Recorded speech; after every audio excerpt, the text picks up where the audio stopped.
അതിന് ശുശ്രൂഷയ്ക്കായിട്ട് ലീബിൻ സഹോദരനെ ക്ഷണിച്ചു വന്നു. ദൈവത്തിൻ്റെ അതിപരിശുദ്ധമായ നാമം വാഴ്ത്തപ്പെടുമാറാകട്ടെ. കടന്നു വന്ന എല്ലാവരെയും ഓർത്ത് സ്തോത്രം ചെയ്യുന്നു. ഇതാ സഹോദരന്മാർ ഒത്തൊരുമിച്ച് വസിക്കുന്ന എത്ര ശുഭവും എത്ര മനോഹരം എന്നാണ് നമ്മൾ വായിച്ചിട്ടുള്ളത്. എന്നാൽ സഹോദരിമാർക്കും കൂടെ വേണമായിരുന്നു. സഹോദരിമാർ ഒത്തൊരുമിച്ച് വസിക്കുന്നത് എത്ര മനോഹരമാണ് എന്നുള്ളത് കാണുവാനായിട്ട് കഴിഞ്ഞത് ദൈവത്തെ സ്തുതിക്കുന്നു. അല്പ നേരത്തെ ചിന്തയ്ക്ക് ആധാരമായിട്ട് ഞാനൊരു കുടുംബത്തിൻ്റെ കഥ പറയുവാനായിട്ടാണ് ആഗ്രഹിക്കുന്നത്. ക്രിസ്തീയ വിശ്വാസത്തിന് വേണ്ടിയിട്ട് വളരെയധികം കഷ്ടതകൾ സഹിച്ച, ക്രിസ്തീയ വിശ്വാസത്തിൻ്റെ പരപ്പിന്, ലോകമെമ്പാടുമുള്ള പരപ്പിന് കാരണക്കാരായി തീർന്ന, ദൈവ നാമത്തിന് വേണ്ടിയിട്ട് അനേക സ്ഥലങ്ങളിലൂടെ കഷ്ടപ്പാടുകളും പങ്കപ്പാടുകളും സഹിച്ച് പലായനം ചെയ്യേണ്ടി വന്ന ഒരു കുടുംബത്തിൻ്റെ കഥ. നിങ്ങൾക്ക് എല്ലാവർക്കും വളരെ സുപരിചിതമായ വ്യക്തികളാണവർ. 2 യുവ ദമ്പതികളാണവർ. പലവട്ടം നിങ്ങൾ അവരെക്കുറിച്ച് ക്ലാസ്സുകൾ കേട്ടിട്ടുണ്ട്. പലവട്ടം അവരെക്കുറിച്ചുള്ള മെസ്സേജുകൾ നിങ്ങൾ കേട്ടിട്ടുള്ളവരാണ്. ആദിമ സഭകളായിരുന്ന എഫെസോസ്, കൊരിന്ത്യ, റോമ സഭകളിലെ ആത്മീക പരിവർത്തനത്തിന്, ആത്മീക ഉത്തേജനത്തിന് ഏറ്റവും കൂടുതൽ സംഭാവന നൽകിയിട്ടുള്ള ഏർലി ചർച്ച് ലീഡേഴ്സ് എന്ന് വിളിക്കപ്പെടുന്ന ആദിമ കാലഘട്ടത്തിലെ ലീഡേഴ്സായി അറിയപ്പെട്ട the couples who have sewed hearts and tents together, അതായത് കൂടാരങ്ങളും ഹൃദയങ്ങളും ഒന്നിച്ചേർത്ത ദമ്പതികളെന്ന് കാലം വിളിച്ച അക്കില്ലാവ് ആൻഡ് പ്രിസ്കില്ല. നമുക്കറിയാം, അക്കില്ലാവിനെ കുറിച്ചും പ്രിസ്കിലിനെ കുറിച്ചും ധാരാളം ക്ലാസ്സുകൾ പലവട്ടം, പ്രത്യേകിച്ച് സഹോദരിമാരുടെ മീറ്റിംഗിലെല്ലാം നിങ്ങൾ കേൾക്കുന്നതാണ്. പക്ഷെ എന്തുകൊണ്ട് 2000 വർഷങ്ങൾക്ക് ഇപ്പുറവും ഈ വ്യക്തികൾ പ്രസംഗിക്കപ്പെടുന്നു? എന്തുകൊണ്ട് അക്കില്ലാവും പ്രിസ്കില്ലാവും വീണ്ടും വീണ്ടും പ്രസംഗിക്കേണ്ടത് ആവശ്യമായിരിക്കുന്നു എന്ന് നാം പഠിക്കുമ്പോൾ, അവർ പിന്നിട്ട വഴികളും അവർ നടന്നു വന്ന ആ കനൽ വഴികളും നാം പഠിക്കുമ്പോഴാണ് യഥാർത്ഥത്തിൽ അത് നമ്മുടെ ക്രിസ്തീയ ജീവിതത്തിന് ഏറ്റവും മുതൽക്കൂട്ടായിട്ട് ആത്മീകമായിട്ട് നമുക്ക് ഉത്തേജനം നൽകുന്നതിന് കാരണമായി തീരുക. ഞാൻ പറഞ്ഞതുപോലെ നിരവധി കഷ്ടതകളുടെയും പ്രയാസങ്ങളുടെയും മധ്യത്തിലൂടെ ദൈവത്തിന് വേണ്ടിയിട്ട് ക്രിസ്തുവിന്റെ രണാങ്കണത്തിൽ അതിവേഗം കത്തിജ്വലിച്ച, അല്ലെങ്കിൽ ക്രിസ്തീയ സഭയുടെ ചരിത്രത്തിൽ തന്നെ ഏറ്റവും കത്തിജ്വലിക്കുന്ന നക്ഷത്രങ്ങളായി അറിയപ്പെട്ട, സ്റ്റെഫാനോസിനെ പോലെ തന്നെ അറിയപ്പെട്ട വ്യക്തികളാണ് അക്കില്ലാവും പ്രിസ്കില്ലാവും. ദൈവവചനവും പൗലോസ് തന്റെ ലേഖനങ്ങളിലും ഇവർക്ക് കൊടുക്കുന്ന പ്രാധാന്യം നമുക്ക് വളരെയധികം വ്യക്തമായിട്ട് കാണുവാനായിട്ട് സാധിക്കുന്നുണ്ട്. എന്തുകൊണ്ട് ഈ വ്യക്തികൾ ഇന്നും പ്രസംഗിക്കപ്പെടുന്നു? എന്തുകൊണ്ട് അവരുടെ മാതൃക നമ്മുടെ ജീവിതത്തിൽ പ്രാവർത്തികമാക്കേണ്ടത് അനിവാര്യമായിരിക്കുന്നു എന്ന് ചിന്തിക്കുമ്പോൾ അവരുടെ യഥാർത്ഥത്തിലുള്ള ചരിത്രം എന്തായിരുന്നു എന്ന് നാം ആദ്യം പഠിക്കേണ്ടതുണ്ട്. അതുകൊണ്ട് തന്നെ ഇവരുടെ ചരിത്രം ഒന്ന് മനസ്സിലാക്കി അതിലൂടെ അവരുടെ നന്മകളിലേക്ക്, ക്രിസ്തീയ ജീവിതത്തിൽ നമുക്ക് പകർത്താനാവുന്ന മാതൃകകളിലേക്ക് നിങ്ങളെ കൂട്ടിക്കൊണ്ടു പോകുവാനാണ് ഞാൻ ആഗ്രഹിക്കുന്നത്. അക്കില്ലാവിനെ പ്രിസ്കില്ലയെ കുറിച്ച് ദൈവവചനം പരിചയപ്പെടുത്തുന്ന അപ്പസ്തോല പ്രവർത്തികൾ 18-ാമത്തെ അധ്യായത്തിലാണ്. പ്രാരംഭമായിട്ട് നമുക്കൊരു വാക്യം വായിച്ചുകൊണ്ട് അവരുടെ ചരിത്രത്തിലേക്ക് നമുക്ക് പ്രവേശിക്കാനായിട്ട് ഇടയായിട്ടാണ്. അപ്പസ്തോല പ്രവർത്തികൾ 18-ാം അധ്യായം അതിന്റെ 1 മുതൽ 4 വരെയുള്ള വാക്യങ്ങൾ ആർക്കെങ്കിലും വായിക്കാം. അനന്തരം അവൻ അടയാളം വിട്ട് കോരിന്ത്യയിൽ ചെന്നു. യഹൂദന്മാർ എല്ലാവരും റോമാനഗരം വിട്ടു പോകണമെന്ന് ക്ലൗദിയോസ് കൽപ്പിച്ചുകൊണ്ട് ഇറ്റലിയിൽ നിന്ന് ആയിരിക്കുന്നവനായി ക്ലൗദിയോസ്കാരൻ അക്കില്ലാസ് എന്ന പേരുള്ള ഒരു യഹൂദനെയും അവന്റെ ഭാര്യ പ്രിസ്കില്ലയെയും കണ്ട് അവരുടെ അടുത്ത് ചെന്നു. തൊഴിലുണ്ടാകൊണ്ട് അവൻ അവരുടെ കൂടെ പാർത്തു. വേല ചെയ്തു പോന്നു. തൊഴിലോ കൂടാരപ്പണിയായിരുന്നു. എന്നാൽ ശബ്ദത്തോറും അവൻ പള്ളിയിൽ സമ്പാദിച്ചു. യഹൂദന്മാരെയും യവനന്മാരെയും സമ്മതിപ്പിച്ചു. മതി. അക്കില്ലാവിന്റെയും പ്രിസ്കില്ലയെയും ആദ്യമായിട്ട് ദൈവവചനത്തിൽ പരിചയപ്പെടുത്തുന്ന ഒരു വേദഭാഗമാണ് നാം വായിച്ചത്. AD 49 കർത്താവായ യേശുക്രിസ്തുവിന്റെ ക്രൂശമരണത്തിന് ശേഷം AD 49 റോമൻ ചരിത്രകാരനായിട്ടുള്ള സുയോട്ടോണിസ് എന്ന് പറഞ്ഞൊരു വ്യക്തിയുണ്ട്. അദ്ദേഹം ഈ സംഭവത്തെ, ഇവിടെ സംഭവിച്ചിരിക്കുന്ന ഈ 18-ാം അധ്യായത്തിലെ 1-ാം വാക്യത്തിൽ തൊട്ട് കാണുന്ന ചില സംഭവങ്ങളെ രേഖപ്പെടുത്തിയിട്ടുണ്ട്. അതും ഈ പറഞ്ഞിരിക്കുന്ന ഭാഗവും ചേർത്ത് വായിക്കുമ്പോൾ അവിടെ എന്താണ് സംഭവിച്ചതെന്ന് നമുക്ക് കാണുവാനായിട്ട് സാധിക്കും. റോമൻ ചക്രവർത്തിയായിരുന്ന ക്ലൗദിയോസ് ആ കാലഘട്ടത്തിൽ റോമാ നഗരത്തിലുള്ള സകല യഹൂദന്മാരും റോമാ നഗരം വിട്ടുപോകണമെന്ന് കൽപ്പന പുറപ്പെടുവിക്കുകയായിരുന്നു. അതെന്തുകൊണ്ടാണ് പുറപ്പെടുവിച്ചതെന്ന് ചോദിച്ചാൽ, ആ കാലഘട്ടത്തിൽ യഹൂദന്മാർക്കിടയിൽ നിന്നും ക്രിസ്തു മാർഗം വിശ്വസിച്ച് വന്നിരുന്ന ക്രിസ്ത്യാനികളായിട്ടുള്ള പലരും ക്രിസ്റ്റോസ് അല്ലെങ്കിൽ ക്രിസ്തു എന്ന് അറിയപ്പെടുന്ന ഒരു വ്യക്തിയെക്കുറിച്ച് പ്രസംഗിക്കുവാനായിട്ട് തുടങ്ങി. നമുക്കറിയാം, നമ്മുടെ കർത്താവായ യേശു ക്രിസ്തുവിനെ കുറിച്ചാണ് അത് പറഞ്ഞിരിക്കുന്നത്. ചരിത്രകാരൻ രേഖപ്പെടുത്തിയ വാക്കുകളാണ് ഞാൻ പറയുന്നത്. അങ്ങനെ ആ ഒരു കാര്യം മൂലം യഹൂദന്മാർക്കിടയിൽ വലിയ കലഹമുണ്ടാകുകയും യഹൂദന്മാരായിട്ടുള്ള ഒരു കൂട്ടം ആളുകൾ സംഘടിച്ച് ക്രിസ്ത്യാനികളായിട്ടുള്ള ക്രിസ്തു വിശ്വാസികളെ നിർമൂലനം ചെയ്യുവാനായിട്ട് തുടങ്ങുന്ന ഒരു കാലഘട്ടത്തിൽ വളരെ കലഹവും ബഹളവും ഉണ്ടായപ്പോൾ ആ കാലഘട്ടത്തിലെ ചക്രവർത്തിയായ, റോമൻ ചക്രവർത്തിയായിരുന്ന ക്ലൗദിയോസ് പറയുകയാണ്, ഇവിടെ ഒരു യഹൂദനും നിൽക്കണ്ട, ക്രിസ്ത്യാനിയാകട്ടെ യഹൂദനാകട്ടെ, യഹൂദൻ എന്ന് പേർ കൊണ്ട, ജന്മനാ പേർ കൊണ്ട ഒരുവരും ഇവിടെ നിൽക്കേണ്ട. അപ്രകാരം അവരെ റോമൻ പട്ടാളത്തെ ഉപയോഗിച്ചുകൊണ്ട് ബലാൽക്കാരനെ ആ നഗരത്തിൽ നിന്ന് ആട്ടി പുറത്താക്കുന്ന ഒരു കാഴ്ചയാണ് നമ്മുടെ വായിച്ചത്. അതിന്റെ ചരിത്രം എന്ന് പറയുന്നത് ഇതാണ്. അവിടെയാണ് അക്കില്ലാവയും പ്രിസ്കില്ലയും ആ നഗരത്തിൽ നിന്നാണ് അവർ ആ പാലായനത്തിന്റെ ഭാഗമായിട്ടാണ് പുറപ്പെട്ടു വരുന്നത്. അക്കില്ലാവ് ഒരു യഹൂദനായിരുന്നു എന്നും പ്രിസ്കില്ല എന്നുള്ളത് ഒരു റോമൻ ആളുകളുടെ ഇടയിൽ കാണുന്ന ഒരു കോമൺ നെയിം ആയതുകൊണ്ട് റോമ പശ്ചാത്തലമുള്ള ഒരു വ്യക്തിയായിരുന്നു. കർത്താവായ യേശുക്രിസ്തുവിൽ വിശ്വസിച്ച് രണ്ടുപേരും രക്ഷിക്കപ്പെട്ട് ദൈവമക്കളായി തീർന്ന വ്യക്തികളാണ്.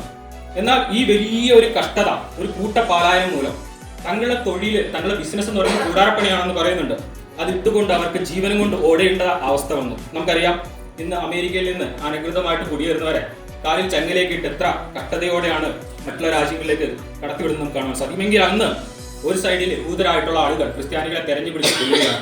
രാത്രിയിലെ കുന്തങ്ങളും വടികളുമായിട്ട് വീടുകളിലേക്ക് ഇരച്ചു കയറുന്നു. അവിടെയുള്ള ക്രിസ്ത്യാനികളെ ബലാത്സംഗം കൊല്ലുന്നു. അവരുടെ സ്ത്രീകളെ ബലാത്സംഗം ചെയ്യുന്നു. ക്രിസ്ത്യാനികളെ അവരെ തീപന്തങ്ങളായിട്ട് റോമാ നഗരത്തിൽ കത്തിച്ചു നിർത്തുന്ന ഒരു കാലഘട്ടം. അത്രമേൽ വലിയ പ്രോസിക്യൂഷൻ അനുഭവിക്കുന്ന കാലഘട്ടത്തിൽ ഒരു സൈഡിൽ യഹൂദൻ, മറു സൈഡിൽ റോമാ പട്ടാളം. ഇവരുടെ ഇടയിൽ നിന്ന് ജീവനം കൊണ്ട് തങ്ങൾക്കുള്ളതെല്ലാം നഷ്ടപ്പെടുത്തിക്കൊണ്ട് പലായനം ചെയ്യപ്പെട്ട ഒരു യുവ ദമ്പതികളെ കുറിച്ചാണ് നാം വായിക്കുന്നത്. ഒട്ടനവധി സ്വപ്നങ്ങളുമായിട്ട് റോമാ നഗരം എന്നുള്ള വലിയ നഗരത്തിൽ, പ്രൗഢിയുള്ള നഗരത്തിൽ ജീവിതം തുടങ്ങിയവരായിരിക്കാം അവർ. പക്ഷെ എല്ലാം വിട്ടിട്ട് ഓടിപ്പോകേണ്ടുന്ന ഒരവസ്ഥ അഖിലാവും ക്രിസ്തുവിലേക്ക് വന്ന യുവജനങ്ങൾക്ക് സംഭവിച്ചു എന്ന് നമുക്ക് കാണുവാനായിട്ട് സാധിക്കുന്നു. അങ്ങനെയാണ് അവരെ ആദ്യമായിട്ട് ദൈവവചനത്തിൽ നമുക്ക് കാണുന്നത്. ഞാൻ അവരുടെ ചരിത്രം വേഗത്തിൽ പറഞ്ഞുകൊണ്ട് അടുത്ത പോയിന്റിലേക്ക് പോകുവാനായിട്ട് ആഗ്രഹിക്കുകയാണ്. അതിനുശേഷം അവർ വന്നെത്തുന്നത് കൊരിന്ത് എന്ന് പറയുന്ന ഒരു പട്ടണത്തിലേക്കാണ്. ഒന്ന് ആലോചിച്ച് നോക്കുക. തങ്ങൾക്കുള്ള സകല ബിസിനസ്സും എല്ലാം വിട്ട്, തങ്ങൾക്കുള്ള സമ്പത്ത് വിട്ട്, ചാർച്ചക്കാരെ വിട്ട് ഓടിപ്പോണ്ടുന്ന ഈ വ്യക്തികൾ. ഏകദേശം 1773 കിലോമീറ്റർ ഉണ്ട് ഈ റോമിൽ നിന്ന് കൊരിന്തിലേക്ക്. നമ്മുടെ കാലത്തെ പോലെ വാഹന സൗകര്യമുള്ള ഒരു കാലഘട്ടമല്ല. കാൽനടയായിട്ട് മരുഭൂമിയിലൂടെ വളരെ കഷ്ടത സഹിച്ച് അവർ വന്നെത്തിയ പട്ടണം എന്ന് പറയുന്നത് കൊരിന്ത് പട്ടണമാണെന്ന് നമുക്ക് കാണാൻ സാധിക്കും. ആ കാലഘട്ടത്തിൽ ഒരു ട്രേഡ് പോയിന്റ് അല്ലെങ്കിൽ വ്യാപാര കേന്ദ്രമായിരുന്നു കൊരിന്ത് എന്ന് പറയുന്നത്. ലോകത്തിലെ സകല അനീതിയും നിറഞ്ഞ, സകല വിളച്ചതയും നിറഞ്ഞ, അപകടം നിറഞ്ഞ, കച്ചവടം നിറഞ്ഞ, അവിശ്വാസം നിറഞ്ഞ ഒരു നരകത്തിലേക്ക് ഈ വിശ്വാസികളായ ഈ യുവദമ്പതികൾക്ക് കടന്നു വരേണ്ടതായിട്ട് വന്നു. അവിടെ വെച്ചാണ് അപ്പോസ്തലനായ പൗലോസിനെ അവർ കണ്ടുമുട്ടുന്നതും തൊഴിൽ ഒന്നാകെ കൊണ്ട് അവരോട് കൂടെ ചേർന്ന് കൂടാരപ്പണി ചെയ്യുന്നതും നമുക്ക് കാണുവാനായിട്ട് സാധിക്കുന്നുണ്ട്. ഇവിടെ ഇവർ അവിടെ നിന്ന് സകലവും വിട്ട് ഓടി വന്നിട്ടും കൊരിന്തിൽ അവർ ദൈവത്തിന് വേണ്ടിയിട്ട് നിൽക്കുന്ന കാഴ്ച പിന്നീടുള്ള വാക്യങ്ങൾ നിങ്ങൾക്ക് വായിക്കുമ്പോൾ മനസ്സിലാക്കുവാനായിട്ട് സാധിക്കും. അവർ പോകുന്ന സ്ഥലങ്ങളിലൂടെ എല്ലാം സ്ഥലം സഭകൾ സ്ഥാപിച്ചു. അവരുടെ വീട്ടിൽ സ്ഥലം സഭ ഉണ്ടായി. മാത്രമല്ല അനേക ദൈവമക്കൾക്ക് ആശ്വാസമായി, അനേക ഹൃദയങ്ങളെ തുന്നിച്ചേർക്കുക. അവരുടെ തൊഴിൽ എന്ന് പറയുന്നത് കൂടാരം തുന്നിച്ചേർക്കുന്നതായിരുന്നു.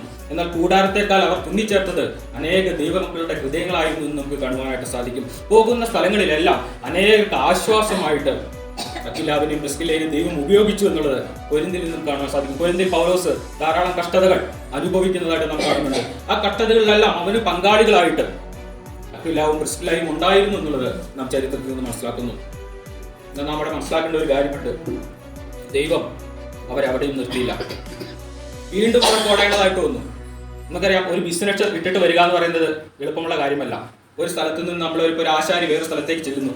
ആ സ്ഥലത്ത് ചെന്നിട്ട് അവിടുന്ന് അയാളൊന്ന് പേരെടുത്ത് കഷ്ടപ്പെട്ട് കുറച്ച് ബിസിനസ്സൊക്കെ ആയി വന്നവർക്ക് ജീവിതമാർഗം ഉണ്ടായി വരുമ്പോഴായിരിക്കും അടുത്ത സ്ഥലത്തേക്ക് കുറ്റിയും പറിച്ച് ഓടേണ്ടുന്ന അവസ്ഥ വരുന്നത്. നമ്മളതിൻ്റെ 18-ാം അധ്യായത്തിലേക്ക് കടന്നു വരുമ്പോൾ അവിടെ 20-21 വാക്യങ്ങളൊക്കെ വായിക്കുമ്പോൾ അതിൻ്റെ 18-ാം വാക്യത്തിൽ നാം കാണുന്നുണ്ട്. സമയക്കുറവ് മൂലം വായിപ്പിക്കുന്നില്ല. എഫെസോസിലേക്ക് വീണ്ടും അവിടെ നിന്ന് കൊരിന്തിൽ നിന്ന് പോകുന്ന അഖിലാവിനെയും പ്രിസ്കില്ലയെയും നമുക്ക് കാണുവാൻ സാധിക്കും. ഒരു സ്ഥലത്ത് തങ്ങളുടെ ജനിച്ച പട്ടണമായ റോമയിൽ നിന്ന് സകലതും വിട്ട് സകലതും ഉപേക്ഷിച്ച് ഓടി വന്ന ഈ ജനം, കൊരിന്തിൽ ദൈവത്തിന് വേണ്ടിയിട്ട് അനേക വൻകാര്യങ്ങൾ ചെയ്ത ജനം, ദൈവം പിന്നെ അവരെ നിർത്തിയില്ല, പിന്നെ അങ്ങോട്ട് ഓടിച്ചു എഫെസോസിലേക്ക് ഓടിക്കുന്നതായിട്ട് കാണുവാൻ സാധിക്കും. അവിടെ വെച്ചാണ് അപ്പൊല്ലോസിനെ അവർ കണ്ടുമുട്ടുന്നതും. യോഹന്നാന്റെ സുവിശേഷത്തെക്കുറിച്ച് മാത്രം അറിവുണ്ടായിരുന്ന അപ്പൊല്ലോസിന് ദൈവിക കാര്യങ്ങളെ സ്പഷ്ടമായിട്ട് വിവരിച്ചു കൊടുക്കും. നമ്മൾ വായിക്കുന്നുണ്ട്. അതിന്റെ 24-ാമത്തെ വാക്യവും 25-ാമത്തെ വാക്യമൊക്കെ വായിച്ചു നോക്കുമ്പോൾ നമ്മൾ വായിക്കുന്നുണ്ട്, അലക്സാന്ദ്രിയക്കാരനായിട്ട് വാഗ്വൈഭവവും തിരുവഴുത്തുകളിൽ സാമർഥ്യമുള്ള അപ്പൊല്ലോസ് എന്ന പേരുള്ള ഒരു യഹൂദൻ എഫെസോസിലെത്തി. അതിനുശേഷം നാം കാണുന്നുണ്ട്, അവൻ പള്ളിയിൽ പോയിട്ട് യോഹന്നാന്റെ സുവിശേഷം അല്ലെ യോഹന്നാന്റെ മനസാന്തരത്തെക്കുറിച്ച് സംസാരിച്ചു തുടങ്ങിയപ്പോൾ ക്രിസ്തുവിന്റെ യഥാർത്ഥത്തിലുള്ള സുവിശേഷം എന്താണെന്ന് അവരെ പഠിപ്പിച്ചു കൊടുത്തത് ഈ ദമ്പതികളാണെന്നുള്ളത് നാം തുടർന്ന് വായിക്കുവാനായിട്ട് സാധിക്കുന്നുണ്ട്. അവൻ പഠിഞ്ഞ കാര്യങ്ങളിൽ പരിഹസിക്കുകയല്ല അവർ ചെയ്തത്. അവനെ ഹൃദയത്തോട് ചേർത്തുകൊണ്ട്, അവരുടെ വീട്ടിലേക്ക് അവനെ ചേർത്തുകൊണ്ട് അവന് ദൈവിക മാർഗം സ്പഷ്ടമായിട്ട് തെളിയിച്ചു കൊടുത്തു എന്നുള്ളതാണ് നമുക്ക് കാണുവാൻ സാധിക്കുന്നത്. എന്നാൽ എഫെസോസിലും ധാരാളം പ്രശ്നങ്ങൾ അവർക്ക് അനുഭവിക്കേണ്ടതായിട്ട് വന്നു. നാം 19-ാം അധ്യായത്തിലേക്ക് കടന്നു വരുമ്പോൾ സമയമുണ്ടെങ്കിൽ വായിച്ചു നോക്കുക. എഫെസോസ് എന്ന പട്ടണം ആർത്തമീസ് മഹാദേവി എന്നറിയപ്പെടുന്ന സകല ക്ലേശതകളുടെയും മാതാവായിട്ടുള്ള ഒരു ദേവിയുടെ പട്ടണമാണ്. അത് ഒട്ടനവധി പ്രശ്നങ്ങളുടെ പ്രയാസങ്ങളുടെയും ആ പട്ടണത്തിലും അവർക്ക് കടന്നു പോകേണ്ടതായിട്ട് വന്നു. പക്ഷേ അവിടെയും അവർ സ്വന്തം വീട്ടിലൊരു ദൈവസഭ സ്ഥാപിക്കുകയും അനേകം ആളുകളെ കൈക്കൊള്ളുകയും ചെയ്തു എന്നുള്ളതാണ് നമുക്ക് ചരിത്രത്തിൽ നിന്ന് മനസ്സിലാക്കുവാൻ സാധിക്കുന്നത്. പ്രിയപ്പെട്ട ദൈവമേ, ദൈവം അവരെയും പിന്നെയും നിർത്തിയില്ല. പിന്നെയും ദൈവം അവരെ അവിടെ നിന്ന് ഓടിച്ചു. പിന്നെയും അവർ ജന്മനാളായിട്ടുള്ള റോമിലേക്ക് തിരികെ വന്നതായിട്ട് നമുക്ക് കാണുവാനായിട്ട് സാധിക്കുന്നുണ്ട്.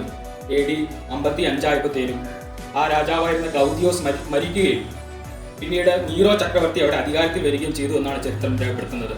അങ്ങനെ ക്ലൗദിയോസിന്റെ മരണശേഷം വീണ്ടും അവർ റോമിലേക്ക് കടന്നു എന്നുള്ളത് റോമാലേഖനം 13-ാം അധ്യായം അതിന്റെ 3-ാമത്തെ വാക്യത്തിൽ അപ്പോസ്തലനായ പൗലോസ് റോമർക്ക് ലേഖനം എഴുതുമ്പോൾ എന്റെ കൂട്ടുവേലക്കാരായ അത്തില്ലാവിനെയും പ്രിസ്കില്ലയെയും ബന്ധനം ചെയ്യും എന്നവിടെ പറയുന്നതായിട്ട് കാണാൻ സാധിക്കും. നമുക്കറിയാം, ഒരാൾക്ക് ലെറ്റർ എഴുതുമ്പോൾ അന്വേഷണം പറയുന്ന ആർക്കാ? ആ ഭവനത്തിലുള്ളവർക്കാ അല്ലെ? അതായത് ഒരു വീട്ടിലേക്ക് നമ്മൾ ലെറ്റർ എഴുതുകയാണ്, ആ വീട്ടിലുള്ള അമ്മയും അപ്പനെയും അന്വേഷണം അറിയിക്കുകയും, അതായത് ആ വ്യക്തികൾ അവിടെ ഉണ്ട് എന്നുള്ളതാണ് അതിന്റെ അർത്ഥം. അതായത് ഒരിക്കൽ കൊരിന്തിൽ നിന്ന് ആരംഭിച്ച പ്രയാണം, പിന്നീട് ഒരിക്കൽ റോമയിൽ നിന്ന് ആരംഭിച്ച പ്രയാണം കൊരിന്തിലെത്തി, എഫെസോസിലെത്തി, വീണ്ടും റോമയിലേക്ക് തിരിച്ചു വന്നിരിക്കുകയാണ്. എന്നാൽ പിന്നെയും ദൈവം അവിടെ അവരെ നിർത്തിയില്ല എന്നുള്ളതാണ് വീണ്ടും നമുക്ക് ചരിത്രത്തിൽ കാണുവാനായിട്ട് കാണാൻ സാധിക്കുക. AD 64 റോമൻ ചക്രവർത്തി ആയിട്ടുള്ള നീറോ റോമ മുഴുവൻ ചുട്ടരിക്കുന്ന വലിയൊരു സംഭവം, the great fire of Rome എന്നാണ് അറിയപ്പെടുന്നത്. അതായത് നമുക്കറിയാം, നാം കേട്ടിട്ടുണ്ട്, റോമ കത്തിയെരിയുമ്പോൾ നീറോ ചക്രവർത്തി വീണ വായിച്ചുകൊണ്ടിരുന്നു നാം കേട്ടിട്ടുണ്ട്. അത് AD 64 സംഭവിക്കുന്നത്. അന്ന് അതിന് കാരണമായിട്ട് പറയുന്നത് അദ്ദേഹത്തിന്റെ താല്പര്യത്തിന്, സ്വാർത്ഥതയ്ക്ക് വേണ്ടി അദ്ദേഹം തീയിട്ടു. അതിനുശേഷം അവിടെയുള്ള ക്രിസ്ത്യാനികൾ അതിനെ കുറ്റപ്പെടുത്തി. തൽഫലമായിട്ട് സംഭവിച്ചത് എന്താണ്? അനേക ക്രിസ്ത്യാനികൾ കൂട്ടക്കൊല ചെയ്യുവാനായിട്ട് ഇടയായിപ്പെട്ടു. അവരുടെ ഭവനങ്ങൾ മുഴുവൻ അഗ്നിക്കിരയാക്കി. അനേകരെ തീപന്തങ്ങളായിട്ട് റോമ നഗരത്തെ പ്രകാശിപ്പിക്കുവാനായിട്ട് എണ്ണയിൽ കുത്തി നിർത്തുന്ന ഒരു കാലഘട്ടം.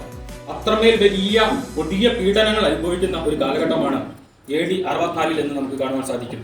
അതിനുശേഷം AD 67 തിമോത്തിയോസിന്റെ ലേഖനം അപ്പോസ്തലനായ പൗലോസ് എഴുതുന്നത്.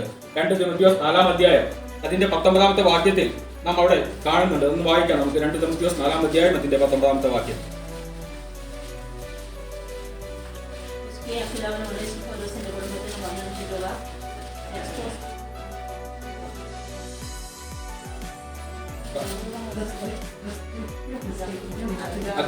അതെ, ഒനേസിഫോറസിന്റെ കുടുംബത്തിനും അതെ മതി. ഒനേസിഫോസ് എവിടെയാണ് ഉള്ളതെന്ന് കാണുന്നത് നമുക്ക് എഫെസോസിലാണ് അദ്ദേഹത്തിന്റെ ഭവനം എന്ന് കാണാൻ സാധിക്കും.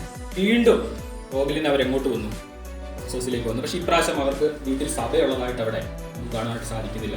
ചരിത്രം പറയുന്ന ഇപ്രകാരമാണ്: റോമിലെ ഗ്രേറ്റ് ഫയറിൽ, അവർ ആ വലിയ തീപിടുത്തത്തിൽ അവർക്കുള്ള സകലതും നഷ്ടപ്പെട്ടു.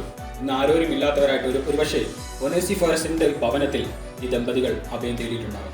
നാം അക്വിലാവിനെ പ്രിസ്കില്ലയെ കുറിച്ച് കേട്ടിട്ടുള്ള പല പല കഥകളുമുണ്ട്. പക്ഷേ ചരിത്രത്തിലൂടെ നാം പരിശോധിക്കുമ്പോൾ എന്തെല്ലാം നഷ്ടപ്പെടുത്തിയിട്ടാണ് അവർ ദൈവത്തിന് വേണ്ടി വൻകാര്യങ്ങൾ ചെയ്തതെന്ന് നമുക്ക് കാണുവാനായിട്ട് സാധിക്കും. പ്രിയപ്പെട്ട ദൈവജനമേ, അവരാരായിരുന്നു? ആ കാലഘട്ടത്തിൽ ജീവിച്ചിരുന്ന പ്രഭുക്കന്മാരായിരുന്നോ? രാജകുടുംബത്തിൽപ്പെട്ടവരായിരുന്നോ? ഏതെങ്കിലും മതപണ്ഡിതന്മാരായിരുന്നോ? അപ്പോസ്തലനായ പൗലോസ് ഒക്കെ പറഞ്ഞാൽ ഗമാലിയലിന്റെ കാൽക്കീഴിൽ ഇരുന്ന് പഠിച്ചവനായിരുന്നു? അല്ല, സാധാരണ കൂടാരപ്പണി ചെയ്യുന്ന 2 സാധാരണക്കാർ. ദൈവത്തിന്റെ വൻ കാര്യങ്ങൾക്ക് വേണ്ടിയിട്ട് ഏത് സാധാരണക്കാരെയും ഉപയോഗിക്കുവാനായിട്ട് ദൈവം കഴിയുമെന്ന് ദൈവം തെളിയിച്ചത് അക്വിലാവിലൂടെയും പ്രിസ്കില്ലയുടെയുമാണെന്ന് നമുക്ക് കാണുവാനായിട്ട് സാധിക്കും. ഈ യുവദമ്പതികൾ അവർ പോകുന്ന വഴികൾ, അവർ സഞ്ചരിച്ച കനൽപാതകൾ, അവർ പിന്നിട്ട കഷ്ടതകൾ, അവരുടെ വിശ്വാസത്തിന് വേണ്ടി അവർ ഓടേണ്ടുന്ന ഓട്ടം, കിലോമീറ്റർ, ആയിരക്കണക്കിന് കിലോമീറ്ററുകൾ ജീവനും പിടിച്ചുകൊണ്ടാണ് ഓടുന്നത്. തങ്ങൾ ഒരു സ്ഥലത്ത് ഒരു ബിസിനസ് രൂപപ്പെടുത്തുന്നു, ഒരു സ്ഥലത്ത് ചെന്നിട്ട് തൊഴിൽ തേടി അലയുന്നു. അതൊന്ന് ശരിയായി വരുമ്പത്തിനും മറ്റൊരു സ്ഥലത്തേക്ക് ഓടേണ്ടുന്ന ഗതികേടായിരുന്നു അവർക്ക്. എന്നാൽ ഏത് ഓട്ടത്തിനിടയിലും എവിടെയൊക്കെ ചെന്നിട്ടുണ്ടോ അവിടെയെല്ലാം സ്ഥലസഭകൾ സ്ഥാപിച്ചുകൊണ്ട്, എവിടെയൊക്കെ ചെന്നിട്ടുണ്ടോ അവിടെയെല്ലാം അനേക ദൈവമക്കളെ തങ്ങളിലേക്ക് ക്രിസ്തു മാർഗത്തിലേക്ക് ചേർത്തുകൊണ്ട് അനേകരുടെ ഹൃദയങ്ങളെ തുന്നിച്ചേർക്കുന്ന ഒരു ചരിത്രമായിരുന്നു അക്വിലാസിന്റെയും പ്രിസ്കില്ലയുടെയും നമുക്ക് കാണുവാനായിട്ട് സാധിക്കും. എന്താണ് നമുക്ക് അവരിൽ നിന്ന് പഠിക്കുവാനുള്ളത്? എന്താണ് അക്വിലാവും പ്രിസ്കില്ലയും നമുക്ക് നൽകുവാനുള്ള ആത്മീകമായിട്ടുള്ള മാതൃകകൾ എന്നിവിടെ പറഞ്ഞുകൊണ്ട് ഞാൻ എൻ്റെ വാക്കുകളിൽ ഇരിക്കുവാനായിട്ട് ആഗ്രഹിക്കുകയാണ്. ഒന്നാമതായിട്ട്, ദൈവത്തിന്റെ പദ്ധതികളിൽ സമ്പൂർണമായിട്ട് വിശ്വസിച്ചവരായിരുന്നു അവരെന്ന് നമുക്ക് കാണുവാനായിട്ട് സാധിക്കും.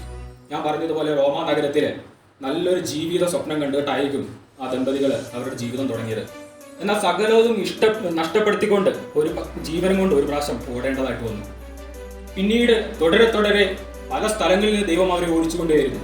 പക്ഷെ പോകുന്ന സ്ഥലങ്ങളിലെല്ലാം അവർ വിശ്വാസം വിട്ടുപോകാതെ ദൈവത്തിന്റെ പദ്ധതികളിൽ വിശ്വസിച്ചുകൊണ്ട് അവർ ജീവിക്കുവാനായിട്ട് ഇടയായി തീർന്നു നമുക്ക് കാണുവാൻ സാധിക്കും. അതുകൊണ്ടാണ് അത്ര ഫലകരമായിട്ടുള്ള ഒരു ക്രിസ്തീയ ജീവിതം അവരുടെ ജീവിതങ്ങളിൽ നമുക്ക് കാണുവാനായിട്ട് സാധിക്കുന്നത്. അതുകൊണ്ടാണ് അത്രയും ആളുകളെ ദൈവത്തിങ്കിലേക്ക് ചേർക്കുവാനായിട്ട് ആദിമസഭയുടെ നെടുന്തൂണുകളായിട്ട് മാറുവാനായിട്ട് ആ അക്വിലാവെയും പ്രിസ്കില്ലയെയും ദൈവം ഉപയോഗിച്ചതെന്ന് നമുക്ക് കാണുവാനായിട്ട് സാധിക്കും. മുമ്പേ അവന്റെ രാജ്യവും നീതിയും അന്വേഷിക്കും, അതോടുകൂടെ നിങ്ങൾക്ക് സകലവും ലഭിക്കുന്ന. മത്തായിയുടെ സുവിശേഷം 6-ാമത്തെ അതിന്റെ 33-ാമത്തെ വാക്യത്തിൽ വായിക്കുന്നു. പ്രിയപ്പെട്ട ദൈവജനമേ, മുമ്പേ അവന്റെ രാജ്യം അന്വേഷിച്ചതുകൊണ്ട് തങ്ങൾ ചെല്ലുന്ന സ്ഥലത്ത് തങ്ങളുടെ തൊഴിൽ എന്താകും? ഒരു കൊരിന്ത് പോലുള്ള ഒരു ദുർഘടം പിടിച്ച ഒരു പട്ടണത്തിലേക്കാണ് ജീവനും കൊണ്ടോടുന്നത്. എന്താകുമെന്ന് അവർ ചിന്തിച്ചില്ല. ചെന്നിടത്ത് ദൈവസഭ സ്ഥാപിക്കുവാൻ, അനേകരെ ക്രിസ്തുവിലേക്ക് അടുപ്പിക്കുവാനായിട്ട് ആ ദമ്പതികൾ അവരുടെ ജീവിതം മാറ്റിവെച്ചു എന്നുള്ളത് നമുക്ക് കാണുവാനായിട്ട് സാധിക്കും. പ്രിയപ്പെട്ട ദൈവജനമേ, ദൈവം താൻ തന്നെ സ്നേഹിക്കുന്നവർക്ക്, നിർണയപ്രകാരം വിളിക്കപ്പെട്ടവർക്ക് തന്നെ സകലതും നന്മയ്ക്കായി കൂടി വ്യാപരിക്കുന്നു. ദൈവത്തിന്റെ പദ്ധതികളിൽ സമ്പൂർണ്ണമായിട്ട് വിശ്വസിച്ചവരായിരുന്നു അക്വിലാവും പ്രിസ്കില്ലയും. നമ്മുടെ ജീവിതങ്ങളിൽ പ്രയാസങ്ങളും പ്രശ്നങ്ങളും കഷ്ടതകളും എല്ലാം വരുമ്പോൾ നമ്മൾ ദൈവത്തെ ക്വസ്റ്റ്യൻ ചെയ്യുന്നവരല്ലേ? എന്താ ദൈവം എൻ്റെ ജീവിതത്തിൽ ഇത് സംഭവിക്കുന്നത്? ഞാൻ എന്ത് ചെയ്തിട്ടാ? ഞാൻ ആരാധനയ്ക്ക് വരുന്നുണ്ട്, ഞാൻ പ്രാർത്ഥനയ്ക്ക് വരുന്നുണ്ട്, അല്ലേ? ഞാൻ എല്ലാ തരത്തിലും ആത്മീകമായ ഒരു ജീവിതം നയിക്കുന്നുണ്ട്, എന്നിട്ടും എൻ്റെ ജീവിതത്തിൽ എന്തുകൊണ്ട് സംഭവിക്കുന്നു? പ്രിയപ്പെട്ട ദൈവജനമേ, ഇത് ദൈവത്തിന്റെ പദ്ധതിയിൽ നിങ്ങൾ അംഗമായതുകൊണ്ടാണ്. ദൈവത്തിന് നിങ്ങളെക്കുറിച്ച് കൃത്യമായ പദ്ധതിയുണ്ട്. നമ്മെ പ്രയാസത്തിലൂടെ പ്രശ്നത്തിലൂടെ കടത്തിവിടുമ്പോൾ ദൈവം നമ്മെ വാർത്തെടുക്കുന്നത് അനേകർ ക്രിസ്തുവിലേക്ക് അടുപ്പിക്കുവാനായിട്ട്, നമ്മുടെ ജീവിതങ്ങളെ ദൈവത്തിന്റെ മഹത്വത്തിന് വേണ്ടിയിട്ട് ഉപയോഗിക്കുവാനാണ് എന്നുള്ളത് പഠിപ്പിച്ചു തന്നവരാണ് അക്വിലാവും പ്രിസ്കില്ലാവും എന്ന് നമുക്ക് കാണുവാൻ സാധിക്കും. ദൈവത്തിന്റെ പദ്ധതികളിൽ സമ്പൂർണ്ണമായിട്ട് വിശ്വസിച്ചുകൊണ്ട് ദൈവം നന്മയ്ക്കല്ലാതെ തിന്മയ്ക്കായിട്ടൊന്നും ചെയ്യുകയില്ല എന്നുള്ള വിശ്വാസം ഇവർക്കുണ്ടായിരുന്നു എന്ന് കാണാൻ സാധിക്കും. നാം അങ്ങനെ വിശ്വസിക്കുന്നവരാണോ? നമ്മുടെ ജീവിതത്തിൽ പ്രയാസങ്ങൾ വരുമ്പോൾ ദൈവമേ, നീ ചെയ്യുന്നത്, നീ എൻ്റെ ജീവിതത്തോട് ഇടപെടുന്നത് എൻ്റെ നന്മയ്ക്കായിട്ടാണ്, എന്നെ ദൈവസന്നിധിയിൽ കൂടുതൽ ശക്തനാക്കി നിർത്തിക്കൊണ്ട് അനേകരെ ക്രിസ്തുവിലേക്ക് അടുപ്പിക്കുന്ന ആയുധമായിട്ട് എന്നെ രൂപാന്തരപ്പെടുത്തുകയാണ് എന്നുള്ളൊരു ബോധ്യം നമ്മുടെ ജീവിതത്തിലുണ്ടോ? പ്രയാസങ്ങളിലെ, വേദനകളിലെ, പ്രശ്നങ്ങളിലെ നാം തളർന്നു പോകാതെ അക്വിലാവിനെയും പ്രിസ്കില്ലയെയും പോലെ ഏത് ജീവിതത്തിന്റെ ദുർഘടമായ അവസ്ഥയിലും ദൈവത്തിന് വേണ്ടിയിട്ട് നിലനിൽക്കുവാൻ നമുക്ക് കഴിയുന്നുവെങ്കിൽ അതിൽ പരം ധന്യമായ, അതിൽ പരം അനുഗ്രഹീതമായ വേറൊരു കാര്യമില്ല എന്നുള്ളതാണ് നമുക്ക് കാണുവാനായിട്ട് സാധിക്കുന്നത്. രണ്ടാമതായിട്ട് അവരുടെ ഏറ്റവും വലിയ മാതൃക എന്ന് പറയുന്നത് അവരുടെ പങ്കാളിത്ത മനോഭാവമാണ്, അവരുടെ ഒരുമയാണ്. ടുഗദർനെസ് ആൻഡ് പാർട്ണർഷിപ്പ് എന്ന് നമുക്ക് കാണുവാനായിട്ട് സാധിക്കും. നിങ്ങളൊന്ന് ആലോചിച്ച് നോക്കിക്കേ, ദൈവവചനം എവിടെയൊക്കെ അക്വിലാവിനെയും പ്രിസ്കില്ലയെയും കുറിച്ച് പറഞ്ഞിട്ടുണ്ടോ അവിടെ എല്ലാം അവരെ ചേർത്താ പറഞ്ഞിരിക്കുന്നത്. അക്വിലാവും പ്രിസ്കില്ലയും, പ്രിസ്കില്ലയും അക്വിലാവും. ഇവിടെ ദൈവജനമേ, അതാണ് പാർട്ണർഷിപ്പ് എന്ന് പറയുന്നത്. കുടുംബ ജീവിതത്തിലെ ഒരുമ, കുടുംബ ജീവിതത്തിന്റെ പാർട്ണർഷിപ്പ് അല്ലെങ്കിൽ പങ്കാളിത്തം എന്ന് പറയുന്നത് എന്താണെന്ന് കൃത്യമായിട്ട് കാണിച്ചു തന്നവരാണ് അക്വിലാവും പ്രിസ്കില്ലയും എന്ന് കാണുന്നത്. അതിന് പലതരത്തിലുള്ള തലങ്ങളുണ്ട്. ഒന്ന്, വിശ്വാസത്തിലുള്ള അവരുടെ ഒരുമ. നിങ്ങളൊന്ന് ആലോചിച്ച് നോക്കിക്കേ, ഓട്ടം തുടങ്ങിയതും രണ്ടുപേരും ഒരുമിച്ചാണ്, ഇല്ലേ? ക്രിസ്തുവിന് വേണ്ടിയിട്ട് പ്രസംഗിച്ചതും രണ്ടുപേരും ഒരുമിച്ചാണ്. സഭ മറ്റുള്ള ദൈവമക്കളെ സഭയിലേക്ക് ചേർത്തുകൊണ്ട് അവരുടെ ഭവനം ദൈവസഭയ്ക്കായി തുറന്നു കൊടുത്തതും ഒരുമിച്ചാണ്. മാത്രമല്ല ക്രിസ്തുവിന് വേണ്ടിയിട്ട് കഷ്ടം അനുഭവിച്ചതും ഒരുമിച്ചാണ് നമുക്ക് കാണാൻ സാധിക്കും. വിശ്വാസത്തിൽ അവർ ഒരുമിച്ചായിരുന്നു. പാർട്ണർഷിപ്പ് ഇൻ ബിലീഫ് എന്ന് നമുക്ക് കാണുവാനായിട്ട് സാധിക്കും. രണ്ടാമതായിട്ട് തൊഴിലിലും അവർ ഒരുമിച്ചായിരുന്നു എന്ന് കാണാൻ സാധിക്കും. രണ്ടുപേർക്കും കൂടാരപ്പണി ആയതുകൊണ്ട്, രണ്ടുപേരും കൂടാരപ്പണി ചെയ്തുകൊണ്ട് തങ്ങളുടെ നിത്യജീവിതത്തിനുള്ള മാർഗം കണ്ടെത്തി. പ്രിയപ്പെട്ട ദൈവമേ, ഒരാൾക്ക് തണലാകുന്ന, ഒരാളെ താങ്ങുന്ന ഒരു നല്ല മാതൃക അക്വിലാവിലും പ്രിസ്കില്ലയും നമുക്ക് കാണാനായിട്ട് സാധിക്കും. അവരെവിടെയെല്ലാം പോയല്ലോ അവിടെ എല്ലാം അവർ ഒരുമിച്ചായിരുന്നു തൊഴിൽ ചെയ്തിരുന്നത്. അങ്ങനെ ഒരുമ അവരുടെ തൊഴിലിടത്തിലും വിശ്വാസ ജീവിതത്തിലും നമുക്ക് കാണുവാനായിട്ട് സാധിക്കും. മൂന്നാമതായിട്ട് ബുദ്ധിപരമായ, അറിവുപരമായിട്ടുള്ള ഒരുമ, അതായത് ഇന്റലക്ച്വൽ ആയിട്ടുള്ള അല്ലെങ്കിൽ നോളജബിൾ ആയിട്ടുള്ള പാർട്ണർഷിപ്പ് എന്ന് പറഞ്ഞാൽ നമുക്കറിയാം, അപ്പല്ലോസിനോട് ഇവർ സുവിശേഷം, കൃത്യമായ സുവിശേഷം പറയുന്നുണ്ട്. ആരാ പറയുന്നത്? അക്വിലാവ് മാത്രമാണോ പറയുന്നത്? അക്വിലാവും പ്രിസ്കില്ലയും. പ്രിയപ്പെട്ട രണ്ടുപേരും ഒരുപോലെ ദൈവവചനത്തിൽ അറിവുള്ളവരായിരുന്നു. അച്ചായം മാത്രം അറിഞ്ഞാൽ പോരാ, ഞാൻ ഹൗസ് വൈഫ് അല്ല, എനിക്കറിയേണ്ട ആവശ്യമില്ലല്ലോ എന്നല്ല പറഞ്ഞത്. രണ്ടുപേരും ഒരുപോലെ ദൈവവചനം പഠിച്ചു. രണ്ടുപേരും ഒരുപോലെ, അപ്പല്ലോസ് എന്ന അദ്ദേഹം ഒരു പണ്ഡിതനാണ്, അദ്ദേഹത്തിന് യോഹന്നാന്റെ മാർഗത്തിൽ ഉപദേശം ലഭിച്ചു എന്നുള്ള വ്യത്യാസം മാത്രം. എങ്കിലും അദ്ദേഹത്തെ കൃത്യമായ വിശ്വാസ മാർഗത്തിൽ അവർ നടത്തുവാൻ തക്ക ദൈവവചനം അവർക്കറിയാമായിരുന്നു. ഇവിടെ പണ്ഡിതരല്ല. ആ കാലഘട്ടത്തിൽ സ്ത്രീകൾക്ക് പഠിക്കുവാനുള്ള അവകാശം പോലുമില്ലാതിരുന്ന കാലഘട്ടത്തിൽ ഈ ഭർത്താവിനൊപ്പം ഈ ഭാര്യയും എന്ത് ചെയ്തു? ദൈവവചനം കൃത്യമായിട്ട് പഠിച്ചു. അതുകൊണ്ടാണ് ദൈവം അവരെ കൃത്യമായിട്ട് ഉപയോഗിച്ചത്. അതുകൊണ്ടാണ് അക്വിലാവിനെ മാത്രം മാറ്റി നിർത്തി പറയാതെ അക്വിലാവും പ്രിസ്കില്ലയും എന്ന് ദൈവവചനം റിപ്പീറ്റഡ് ആയിട്ട് നിരന്തരം നമ്മളോട് പറഞ്ഞുകൊണ്ടിരിക്കുന്നത്. പ്രിയപ്പെട്ട ദൈവം, ഞാൻ പറയട്ടെ, ബുദ്ധിപരമായിട്ട് ദൈവവചനത്തിലുള്ള അറിവുപരമായിട്ട് അവർ ഒരുമയോടെ നിലനിന്നു എന്ന് നമുക്ക് കാണുവാനായിട്ട് സാധിക്കും. നാമും അപ്രകാരമാണ്. സഹോദരിമാരായിട്ടുള്ള നമ്മെ സംബന്ധിച്ചും ദൈവവചനത്തിലുള്ള അറിവ്, ദൈവവചനത്തിലുള്ള പഠനം അത് വളരെ പ്രധാനപ്പെട്ടതാണെന്നുള്ളത് ദൈവവചനം നമ്മോട് അറിയിക്കുകയാണ്. അവസാനമായിട്ട് അവർക്ക് ഏതിലായിരുന്നു ഒരുമ? കഷ്ടതയിലും മരണമുഖത്തും അവർക്ക് ഒരുമയുണ്ടായിരുന്നു എന്ന് കാണുവാൻ സാധിക്കും. അവസാന പൗലോസ് പറയുന്നുണ്ട്, അക്കിലാവും പ്രിസ്കിലയും മന്ത്രം ചെയ്യുന്നു, അവർ എനിക്ക് വേണ്ടി കഴുത്ത് വെച്ച് കൊടുത്തവരാകുന്നു. അക്കിലാവ് മാത്രമാണ് കഴുത്ത് വെച്ച് കൊടുത്തത്, അല്ല, അക്കിലാവും പ്രിസ്കിലയും. പ്രിയപ്പെട്ടവരുമേ, വേദപഠിതാക്കൾ അതിനെക്കുറിച്ച് പലതരത്തിലുള്ള അഭിപ്രായങ്ങൾ പറയുന്നുണ്ട്. എന്തായാലും വധശിക്ഷയിൽ കുറയാത്ത എന്തോ ഒരു പ്രശ്നത്തിൽ അപ്പോസ്തലനായ പൗലോസിന് വേണ്ടിയിട്ട് തങ്ങൾ മരിക്കുന്നതിനോളം അറ്റത്തോളം എത്തിയവർ എന്നുള്ളതാണ് നമുക്ക് കാണുവാനായിട്ട് സാധിക്കുന്നത്. ക്രിസ്തീയ വിശ്വാസത്തിന് വേണ്ടിയിട്ട് ചാകുവാനായിട്ട്, ക്രിസ്തീയ വിശ്വാസത്തിന് വേണ്ടിയിട്ട് മരിക്കുവാനായിട്ട്, വിശ്വാസത്തിന് വേണ്ടി ധീരതയോടെ നിന്നിരുന്ന രണ്ട് യുവദമ്പതികളെയാണ് അക്കിലാവിലും പ്രിസ്കിലാവിലും നമുക്ക് കാണുവാനായിട്ട് സാധിക്കുന്നത്. രണ്ടുപേരും ഒരുമിച്ച് ദൈവത്തിന് വേണ്ടിയിട്ട് വൻകാര്യങ്ങൾ ചെയ്യുവാനായിട്ട് അവർ തയ്യാറായിരുന്നു എന്നുള്ളത് നമുക്ക് കാണുവാൻ സാധിക്കും. അപ്പോൾ ഞാൻ രണ്ട് കാര്യങ്ങളാണ് പറഞ്ഞത്. ഒന്ന്, ദൈവത്തിന്റെ പദ്ധതികളിൽ വിശ്വസിച്ച്, പൂർണ്ണമായി വിശ്വസിച്ച് തങ്ങളുടെ ജീവിതം മുമ്പോട്ട് കൊണ്ടുപോയവർ. രണ്ടാമത്, അവരുടെ പങ്കാളിത്ത മനോഭാവം, അവരുടെ ഒരുമ. മൂന്നാമതായിട്ട്, സ്വന്തം ജീവിതത്തെക്കാൾ കർത്താവിന് പ്രാധാന്യം കൊടുത്തവരായിരുന്നു എന്ന് നമുക്ക് കാണുവാനായിട്ട് സാധിക്കും. എ മിഷണറി കപ്പിൾ എന്നാണ് നമുക്ക് അവരെ വിളിക്കുവാനായിട്ട് സാധിക്കുക. ആലോചിച്ച് നോക്കുക, ആ കാലഘട്ടത്തിലെ ചരിത്രം നാം പഠിക്കുമ്പോൾ അനേകം ദൈവമക്കളാണ് കൂട്ടക്കൊല ചെയ്തത്. കൃത്യമായിട്ടുള്ള കണക്ക് എടുക്കുകയാണെങ്കിൽ ലക്ഷക്കണക്കിന്, മില്യൺസ് കണക്കിന് ആളുകളെ യഹൂദ മതാനുസാരികൾ അല്ലെങ്കിൽ റോമൻ ചക്രവർത്തിയുടെ നയങ്ങളെ പിന്തുടർന്നവർ കൂട്ടക്കൊല ചെയ്തു എന്നാണ് ചരിത്രം പറയുന്നത്. അനേകരെ തീച്ചൂളയിലൂടെ കടത്തിവിട്ടു. ക്രിസ്ത്യാനി എന്നുള്ളൊരു പേരുണ്ടെങ്കിൽ അവരുടെ കുടുംബം വളഞ്ഞ് തീയിടുക, അവരുടെ വീട്ടിലെ പെണ്ണുങ്ങളെ ബലാത്സംഗം ചെയ്യുക, ആണുങ്ങളെ വാളിനിരയാക്കുക, അങ്ങനെ കഠിനമായ പ്രോസിക്യൂഷനിലൂടെ കടന്നു പോയിട്ടുള്ള, കഠിനമായിട്ടുള്ള വ്യതകളിലൂടെ കടന്നു പോകുന്ന ഒരു കാലഘട്ടത്തിലാണ് അവർ സ്ഥലം സഭ സ്വന്തം വീട്ടിൽ സ്ഥാപിക്കുകയും അനേകം ദൈവമക്കളെ കൈക്കൊള്ളുകയും ചെയ്യുന്നത്. ആ കാലഘട്ടത്തിൽ തന്നെയാണ് നമുക്കറിയാം, ഇന്നൊരു നിയമം നമ്മൾ പാസ്സാക്കിയിട്ടുണ്ട്. ഇന്ന് എത്ര പേര് മര്യാദയ്ക്ക് സുവിശേഷം പറയുന്നുണ്ട്, പല സ്ഥലങ്ങളിലും നമുക്ക് കാണുവാനായിട്ട് സാധിക്കുന്നുണ്ട്. നമ്മുടെ ഗവൺമെന്റിൽ ഒരു നിയമം കൊണ്ടുവരുമ്പോൾ പോലും നമുക്ക് പേടിയാണ്. അന്ന് കൂട്ടക്കൊല ചെയ്യുന്ന ആ ജനങ്ങളുടെ മധ്യത്തിൽ നിന്നുകൊണ്ട് കർത്താവായ യേശു ക്രിസ്തുവിനെ സാക്ഷീകരിക്കുവാനുള്ള ധൈര്യം അവർക്കുണ്ടായിരുന്നു എന്നുള്ളതാണ് നമുക്ക് കാണുവാനായിട്ട് സാധിക്കുന്നത്. സ്വന്തം ജീവിതത്തെക്കാളും യേശു ക്രിസ്തുവിന് പ്രാധാന്യം കൊടുക്കുന്ന അക്കിലാവിനെയും പ്രിസ്കിലയെയും നമുക്ക് കാണുവാനായിട്ട് സാധിക്കും. എവിടെയെല്ലാം ദൈവം അവരെ കൊണ്ടുചെന്നുവോ, എവിടെയെല്ലാം ഏതെല്ലാം സ്ഥാനങ്ങളിൽ അവരെത്തിയോ അവിടെയെല്ലാം സ്ഥലം സഭകൾ സ്ഥാപിക്കുവാനായിട്ട്, അനേകരോട് സുവിശേഷം അറിയിക്കുവാനായിട്ട് അവർ ഭയലേനമില്ലേ അവർ അതിനു വേണ്ടിയിട്ട് അവരുടെ സമയം ചെലവഴിച്ചു എന്ന് പറയുമ്പോൾ തങ്ങൾ എന്തായിത്തീരും, തങ്ങളുടെ ഭാവി എന്തായിത്തീരുമെന്നല്ല അവർ ചിന്തിച്ചത്. കർത്താവിന്റെ നാമം, ഞങ്ങൾ ചെല്ലുന്നിടത്തെല്ലാം കർത്താവിന്റെ നാമം എന്ത് ചെയ്യണം, മഹത്വപ്പെടണം എന്നുള്ളൊരു കാഴ്ചപ്പാട് അവർക്കുണ്ടായിരുന്നു. നാലാമതായിട്ട് ഞാൻ വളരെ വേഗത്തിൽ സമയക്കുറവ് മൂലം കടന്നു പോകുവാനായിട്ട് ആഗ്രഹിക്കുകയാണ്. ദൈവമക്കളെ ചേർത്ത് പിടിക്കുന്നതിൽ, കരുതുന്നതിൽ അവർ കാണിച്ച മാതൃക നമുക്കറിയാം.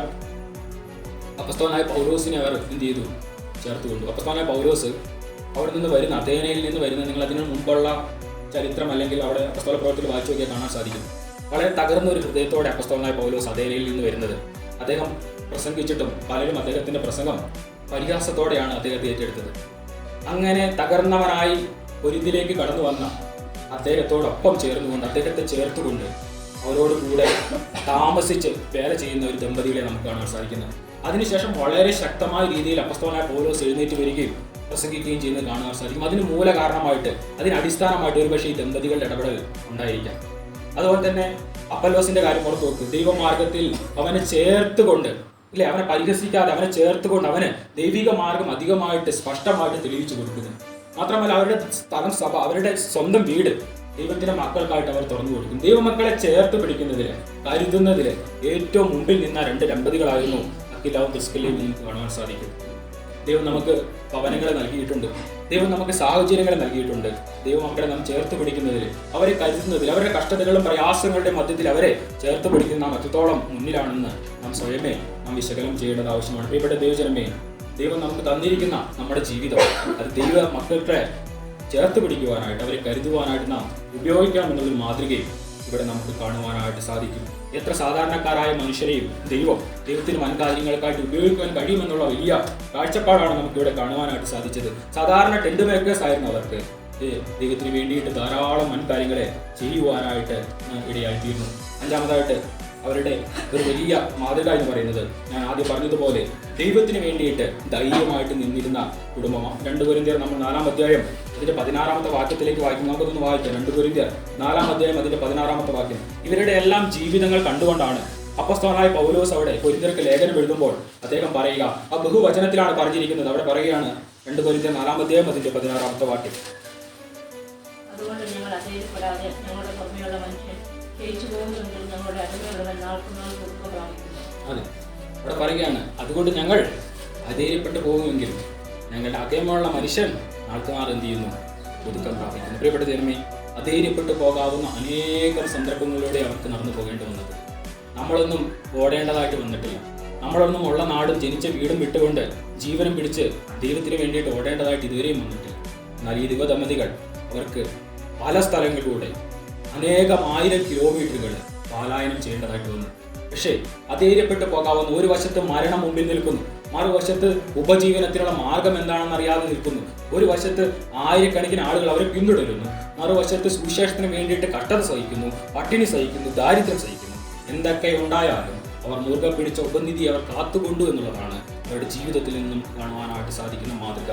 ഇവിടെ ദൈവജനമേ, അധൈര്യപ്പെടാതെ പുറമേയുള്ള മനുഷ്യൻ ക്ഷയിച്ചു പോകുന്നുവെങ്കിലും എൻ്റെ അകമേയുള്ള മനുഷ്യൻ നാൾക്ക് നാൾ സുഖം പ്രാപിച്ചു, ശക്തി പ്രാപിക്കുന്നുവെന്ന് കാണുവാനായിട്ട് അവരുടെ ജീവിതത്തിൽ ഇടയായിത്തീർന്നു. നമ്മളും നമ്മുടെ ജീവിതത്തിന്റെ പ്രയാസങ്ങളിലും രോഗങ്ങളുടെയും ബുദ്ധിമുട്ടുകളുടെയും കഷ്ടപ്പാടിൻ്റെയും പങ്കപ്പാടിൻ്റെയും എല്ലാം മധ്യത്തിൽ നമ്മൾ വളരെയധികം അധൈര്യപ്പെട്ടു പോകുന്നവരാണ്. എന്നാൽ അധൈര്യപ്പെടേണ്ട ആവശ്യമില്ല. എന്നെയും നിങ്ങളെയും മനസ്സിലാക്കുന്ന, എന്നെയും നിങ്ങളുടെ ഹൃദയങ്ങളുടെ ഉൾപ്പോകളെ ആരാഞ്ഞറിയുന്ന ഒരു ദൈവം ജീവിച്ചിരിക്കുന്നു എന്നുള്ള ബോധ്യം അക്കില്ലാവരും പ്രിസ്കിലേക്കും ഉണ്ടായിരുന്നതുപോലെ നമുക്കും ഉണ്ടെങ്കിൽ ഏത് കാലഘട്ടത്തിലും ഏത് പ്രയാസത്തിന്റെ മധ്യത്തിലും അധൈര്യപ്പെട്ടു പോകാതെ ദൈവത്തിന് വേണ്ടി നിൽക്കുവാനായിട്ട് നമുക്ക് സാധിക്കുമെന്നുള്ളതാണ് ഇവരുടെ ജീവിതത്തിൽ നിന്ന് നമുക്ക് മനസ്സിലാക്കുവാനായിട്ട് സാധിക്കുന്നത്. പ്രിയപ്പെട്ട ദൈവമേ, ദൈവജനത്തിന് വേണ്ടിയിട്ട് ധൈര്യത്തോടെ ഏത് മരണമുഖത്തും എൻ്റെ ദൈവമേ, നാം അപ്പോസ്തലനായ സ്തെഫാനോസിനെ കുറിച്ച് പറയുന്നുണ്ടല്ലേ, അവനെ കല്ലെറിയുവാനായിട്ട് കൂട്ടം കൂടി നിൽക്കുന്ന അനേക ആളുകളുടെ മധ്യത്തിൽ സ്തെഫാനോസ് കണ്ടത് കല്ലെറിയുന്നവരെയല്ല, സ്വർഗം തുറന്നിരിക്കുന്നതും ദൈവത്തിന്റെ ഭാഗത്ത് യേശുക്രിസ്തു നിൽക്കുന്നു. പ്രിയപ്പെട്ട ദൈവമേ, അതാണ് വിശ്വാസം എന്ന് പറയുന്നത്. മരണത്തിന്റെ മുഖത്തും മരണത്തിന്റെ വേദനയിലും മരണത്തിന്റെ നിരാശയിലും എൻ്റെ മനസ്സ്, എൻ്റെ കണ്ണ് കാണേണ്ടത് നമ്മളെ സ്നേഹിക്കുന്ന വലിയവനായ ഒരു ദൈവത്തെയാണ്. അങ്ങനെ ഒരു മനസ്സ് നമുക്കുണ്ടെങ്കിൽ ഏത് പ്രയാസത്തെയും അധൈര്യപ്പെടാതെ ധൈര്യത്തോടെ നേരിടുവാനായിട്ട് നമുക്ക് സാധിക്കുമെന്നുള്ളതാണ് ഇവരുടെ ജീവിതം നമുക്ക് നൽകുന്ന ഉപദേശം എന്ന് നമുക്ക് കാണുവാനായിട്ട് സാധിക്കും. ആറാമതായിട്ട് അവസാനമായിട്ട് അവരുടെ ഒരു പ്രത്യേകത കൂടി, അവരുടെ മാതൃകകൾ കൂടി പറഞ്ഞുകൊണ്ട് ഞാൻ എൻ്റെ വാക്കുകൾ നിർത്തുവാനായിട്ട് ആഗ്രഹിക്കുകയാണ്. സുവിശേഷത്തിന്റെ വ്യാപനത്തിന് സ്ത്രീയുടെ പങ്ക് എന്താണെന്നുള്ളത് കൃത്യമായിട്ട് തെളിയിച്ചു തന്ന ഒരു മാതൃക നമുക്ക് ഇതിൽ കാണുവാനായിട്ട് സാധിക്കുന്നുണ്ട്. നമുക്കറിയാം, ആ കാലഘട്ടത്തിലെ സാമൂഹിക പശ്ചാത്തലം എടുത്ത് പരിശോധിക്കുകയാണെങ്കിൽ സിനഗോഗുകളിലേക്കോ ഈവൻ കച്ചവട കേന്ദ്രങ്ങളിലേക്കോ പോലും സ്ത്രീകൾക്ക് കൃത്യമായ രീതിയിൽ ഒരു പ്രവേശനം ഉണ്ടാകാതിരുന്ന ഒരു കാലഘട്ടത്തിൽ, പുരുഷന്മാർക്ക് മാത്രം പോകാൻ പറ്റുന്ന, പുരുഷന്മാർക്ക് മാത്രം പഠിക്കാൻ പറ്റുന്ന ഒരു കാലഘട്ടത്തിൽ ദൈവവചനം പഠിക്കുവാനും സുവിശേഷവുമായിട്ട് ലോകത്തിന്റെ വിവിധ ഭാഗങ്ങളിൽ എഫെസോസിലും റോമയിലും കൊരിന്തിലും ദീർഘദൂരം യാത്ര ചെയ്തുകൊണ്ട് അനേക സ്ഥലസഭകൾ സ്ഥാപിക്കുവാനായിട്ട്, അനേക ഹൃദയങ്ങളെ ദൈവത്തിന് വേണ്ടിയിട്ട് ചേർത്ത് തുന്നുവാനായിട്ട് ഇവർക്ക് കഴിഞ്ഞിട്ടുണ്ടെങ്കിൽ ഈ യാത്രയിലുടനീളം പ്രിസ്കിലേക്കുള്ള പങ്കും വളരെ വലുതാണെന്ന് കാണാൻ സാധിക്കും. നമ്മൾ ഓർത്ത് നോക്കണം, ആദ്യ സമയത്ത് അപ്പോസ്തലനായ പൗലോസ് അവരെ ഇൻട്രൊഡ്യൂസ് ചെയ്യുന്നത്, പരിചയപ്പെടുത്തുന്നത് അക്വിലാവും പ്രിസ്കില്ലായും എന്നാണെങ്കിൽ അപ്പോസ്തല പ്രവൃത്തി 18-ാം അധ്യായത്തിന് 18-ന് ശേഷം അവിടെ പറയുന്നതിന്റെ ആ ക്രമം ഒന്ന് ശ്രദ്ധിച്ചു നോക്ക്. പ്രിസ്കില്ലയും അക്വിലാവും. പ്രിയപ്പെട്ട ദൈവമേ, അപ്പോസ്തലനായ പൗലോസിന് മനസ്സിലായി, സ്ത്രീക്ക് ഒരു കുടുംബത്തിൽ മാത്രമല്ല ദൈവവചനത്തിൽ മറ്റുള്ളവർ ദൈവത്തിന് വേണ്ടിയിട്ട് നേടുവാനായിട്ടുള്ള പങ്ക് എത്രയാണ് എന്നുള്ളത് കാണുവാനായിട്ട് കഴിയുന്നുണ്ട്. അതുകൊണ്ടാണ് ഗലാത്യ ലേഖനം 3-ാം അധ്യായം അതിന്റെ 28-ാമത്തെ വാക്യത്തിൽ പറയുന്നുണ്ട്. നമുക്കൊന്ന് വായിക്കാം. ഗലാത്യ ലേഖനം 3-ാം അധ്യായം അതിന്റെ 28-ാം വാക്യം. ആ ഒരു തിരിച്ചറിവിൽ നിന്ന് ഒരുപക്ഷെ ഈ ദമ്പതികളുടെ ജീവിതം കണ്ടുകൊണ്ടായിരിക്കാം അപ്പോസ്തലനായ പൗലോസ് ആ വാചകം എഴുതിയത്. ഗലാത്യ ലേഖനം 3-ാം അധ്യായം അതിന്റെ ദാസനും സ്വതന്ത്രനും എന്നില്ല, ആണും പെണ്ണും എന്നുമില്ല, നിങ്ങൾ എല്ലാവരും ക്രിസ്തു യേശുവിൽ ഒന്നത്രേ. ആണും പെണ്ണും എന്നില്ല, നിങ്ങൾ എല്ലാവരും ക്രിസ്തുയേശുവിൽ ഒന്നത്രേ.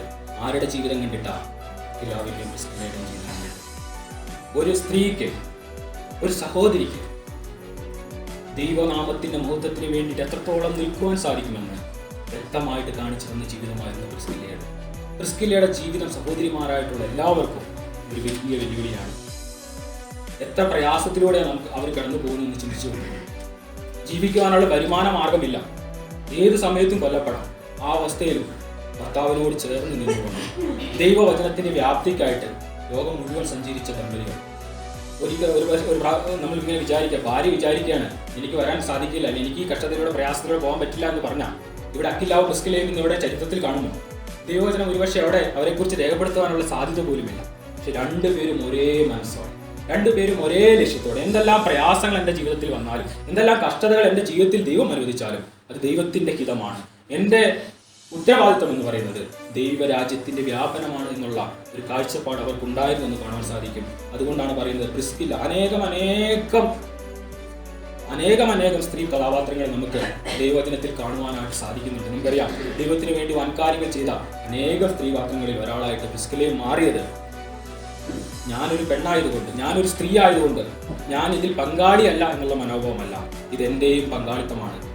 ദൈവം കണക്ക് നോക്കുന്ന നാളിലെ അച്ചായനോടല്ല കണക്ക് ചോദിക്കുക, എന്നോടും ദൈവം കണക്ക് നോക്കും. വ്യക്തിപരമായിട്ട് എന്നോടും ദൈവം, ഞാൻ ഈ ജീവിതത്തിൽ ദൈവത്തിന് വേണ്ടി എന്തെല്ലാം നേടി എന്നുള്ളത് ചോദിക്കുമെന്നുള്ള കാഴ്ചപ്പാട് പ്രിസ്കില്ലയ്ക്ക് ഉണ്ടായിരുന്നു എന്നുള്ളതാണ് നമുക്ക് കാണുവാനായിട്ട് സാധിക്കുന്നത്. അതുകൊണ്ട് എന്ത് സംഭവിച്ചു?